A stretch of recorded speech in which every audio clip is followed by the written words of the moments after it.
What is going on, you beautiful people? It's your boy Where's Fluffy, dropping you another Dauntless video. And today we're going to go ahead and be talking about the new legendary weapons from the behemoth on the fire escalation. And I think this behemoth's name is pronounced Torgadoro.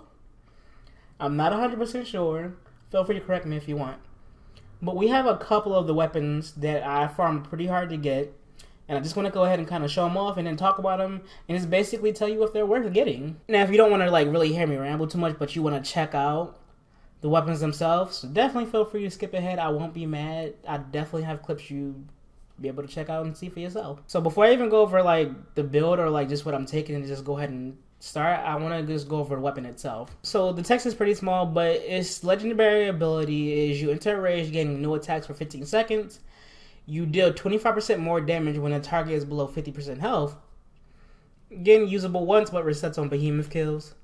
Pretty much work the same as the Malkarian weapons. Except this time, you actually have a length and you get some value to it, which I like a lot. And I'll go in on that a little bit more.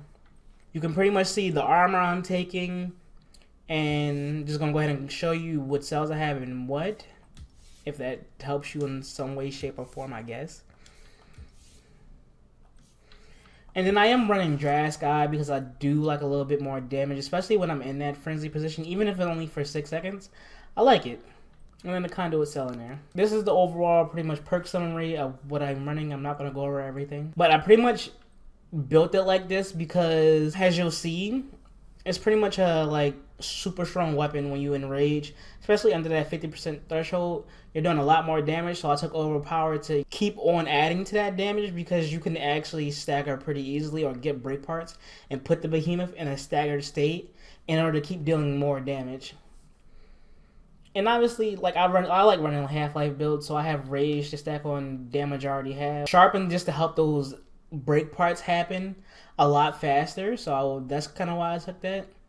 Frenzy, I think this is important for this weapon because I think they scale on attack speed. Like I've definitely seen, visually how the weapon reacts with attack speed topped onto it, so you want to be able to get those super strong and powerful hits off with Wild Frenzy, so you definitely want more attack speed. Conduit again for more attack speed. Discipline to limit us to that 50% health threshold, basically. And then Iceborne and Rage Hunter, you could probably just kind of flip-flop out. I don't think they really matter too much. Obviously, if you run an escalation, you definitely want that +6 Iceborne, which can help work out a lot more. But just for like simple hunts, this is pretty much what I just came up with if you wanted to like try and run something and get a feel for the weapon from there. So just some small details about the weapon. When you're in this enrage mode, all your attacks can interrupt. So your light, your heavy can interrupt. And when you dodge with the weapon, you do a small jump and you're invulnerable. So I'm going to go ahead and stop talking. That's pretty much the gist of it. We're going to go ahead and show you some clips and my thoughts on the weapons and like kind of my trial and error process with the weapons. So I'm going to go ahead and shut up now. Enjoy. Alright, so when I'm started testing a weapon, what I like to do is just start with something simple, a behemoth that doesn't really move around too much or isn't like too difficult to handle.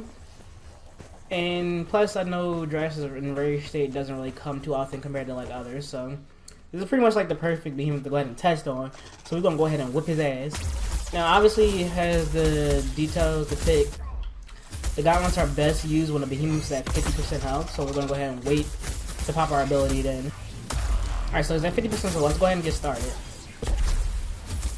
Okay, so this is a pretty cool animation. Lights do alright.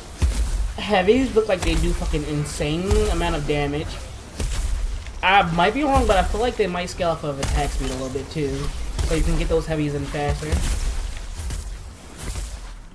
And just like that, it's dead. So honestly, I think I'm going to run it back and try it again. And instead of like waiting to the 50% mark, I'm going to go ahead and ulti early just so we can see like the difference in damage if you were to pull the trigger early compared to if you waited it for 50%. Alright, so we're here at Dress again. Just gonna go ahead and like immediately pop the ulti and like you see the difference in damage.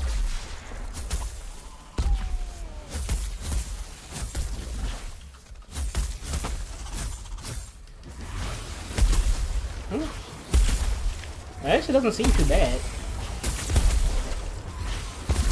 For like not being under 50%. That damage wasn't too bad.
Alright, so we're doing a heroic winter. I actually need to go collect these flowers. Okay, my bad. As I was saying, we're doing a heroic winter horn. We're gonna go ahead and pop potions from the beginning because we should beat it in less than a minute. But then I also honestly might not because I do a lot of stupid stuff when I play this game. We got our eyes on the prize. I'm gonna go ahead and start bulking up.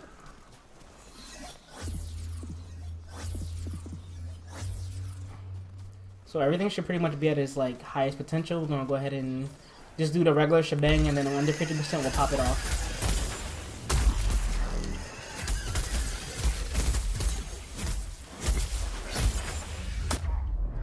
Alright, it's under 50%. Wait for that to happen.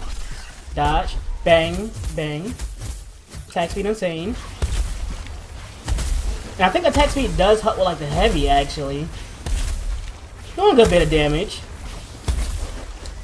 I ran out of stamina. I couldn't roll. This is bad.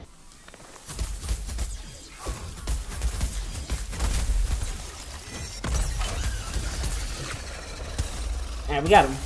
Not gonna lie, my execution was a little bit poor there, but you know, like I said, I was probably going to end up doing something stupid or not pay attention to something, so that's kind of what happened. But we got the we used it pretty much at 50%, and after we were done, like I could have killed it if I didn't get hit by that tornado. I think it was a tornado. But like even after that, it died in a few more hits after we used it, so I think that's a good indication of how much damage it does. Alright, so I did have two different types of weapons, and this one is basically the sword version for the behemoth. And I just wanted to like see if there was like any differences or maybe potential changes that you could pretty much exploit. But if anybody could confirm it for me or like anything or give me information on how that's supposed to work, let me know. Okay, cool. Welcome back. Hope you liked everything you saw. Now, the question we have to ask ourselves is, are these worth it? Now, the first thing I'm going to go ahead and say is that I went pretty hard on like the Malkarian Legendary Weapons because I felt like it wasn't legendary in the effects it had. So that's why I was like unhappy with it. And there was a few people who kind of like felt where I was coming from. And then there was obviously people who felt strongly about the weapons and thought they were like pretty much good. And I'm not going to ever like knock those people because at the end of the day, I encourage people to, you know, have their own opinions and play to their own meta and feel how they feel about the game. You know, I'm never going to knock that. I always just come and talk about my own opinions. Now, compared to like the Malkarian weapons, I like this legendary a lot, and I cannot stress that enough. One of my biggest complaints about the Malkarian Legendary Weapons is I felt like they didn't add enough value and substance to what you could get other than that you can insert any cells into it for any of its slots, and then you can add on, you know, whatever you want. But I also felt like the electric weapons that you got or the passes you got from them weren't that good. That was like my biggest issue, along with just the legendary ability itself. Whereas, at least if it comes from fire, you have a lot to work with. Like, it's unique, the passes for all the weapons are like pretty fucking good. Like, you know, Charred Hands, you get a Cone of Fire. Forfeit for Ember Fist, you get 150 stagger damage. And then 8th hit in a row deals 225 extra damage plus major blaze damage. They all add some substance or volume in every way for the way you want to play or if you want to do something different. The biggest one being the legendary ability itself is super cool. It's super fun. My only complaint about the legendary ability, and I understand why it is the way it is that I don't believe it's different from each weapon. Now, don't get me wrong, I've only tried 2 weapons, but they're pretty different. Like, you know, I've tried the Aether Strikers and the sword. The legendary ability feels like a Aether Striker ability, if you get what I'm saying. Like, I would have preferred if it was like, you know, for each weapon it had like a different unique effect and what you could do if you press the legendary ability.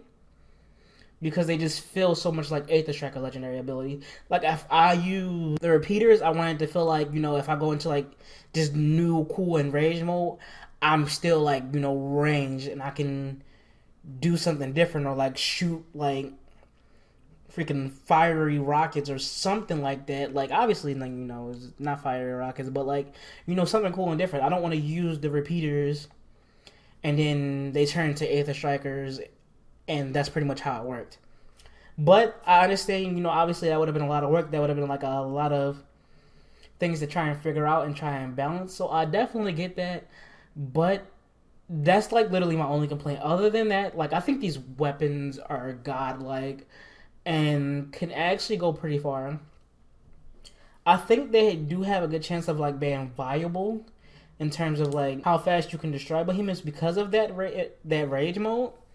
It lasts a pretty significant amount of time. You have the ability to do extra damage, and top of that, like escalations, you can proc it more than once. The only issue is like the bug going on right now, where if you do use the legendary ability, sometimes it interrupts other Slayers' weapons and they can't attack. I'm pretty sure they're working hard to fix that, but that's another thing. But obviously by yourself, these weapons are so great. I like that they have different effects and they allow you to do different things, and they feel like an absolute game changer, which is the biggest thing to me. Because you have that stipulation of like, okay, if you hit this behemoth to below 50% health, you're doing extra damage. Obviously you have kind of a set rule almost where, you want to get to a certain point and then use this ability and you're like, holy shit, I'm doing so much damage. I love this. Like, the animations are so fucking cool and I can keep doing them over and over again. Whereas, like I said, the Malkarian weapons, you just did it once and then that was it. There was no recharge unless you killed the behemoth, and then it literally lasted for like a second, and that was it. And that's what I enjoy about these gauntlets so much. Or not just the gauntlet, but the weapons themselves. So I do 100% feel like they're worth it and worth taking and worth experimenting with. I can definitely see these weapons going a long way depending on how you use them or how people are going to figure out how to use them. But I feel like they have almost no limit to what you can do. And I really do enjoy playing with them myself, and I can definitely see myself using them a lot for like escalation runs and stuff like that. Once the bug is fixed, like I love what Dauntless has pretty much done, or Phoenix Labs has pretty much done with this. Like, this is what I wanted, Malkarian's weapons to be. They can always change it if they want to. I don't think that'll come anytime soon though. But like, this is it. This is what I want to see, from a game like Dauntless, being able to evolve constantly through weapons like this that become absolute game changers and pretty much change the way you can approach some of these behemoths and get shit done. So these weapons are absolutely worth it. I would say if you even thought about it, definitely go ahead and try and farm it as best as you can, and definitely work on continuing to like strengthen these gauntlets up, because a 15 weapon of this caliber is fucking insane, and you can do a lot in just regular hunts and escalations, and I feel like that's really a big deal, and I like that. It seems like to me that they take thought on like what they want to do next, or like how they want to approach something, and I feel like if this is what they're giving us, I'm always going to be like on Dauntless and on their side, because I definitely enjoy these I keep calling them gauntlets because I am using gauntlets, but like you can get them for all the weapons. But I enjoy these like specific legendary weapons a lot, and I cannot stress that enough. Like, they're so fun, they're so good, and I feel like an absolute ball every time I use them. And that's what I feel like you should always feel when you get something that's a legendary weapon and you worked your ass off to get it. And this is exactly the weapon that makes you feel like all that grinding and hard work and all those constant tries was definitely worth it. That's a lot of praise, I feel like, coming from me. That's enough praise. I do hope you all enjoyed the video and enjoyed my thoughts. And if you have something to say, or you don't like them, particularly yourself, feel free to let me know. I'm always down. I try to respond as much as I can, as fast as I can. But that's just about it for me. So thanks for watching, you beautiful people. Enjoy the rest of whatever it is you're doing, and I'll see you next time. Peace.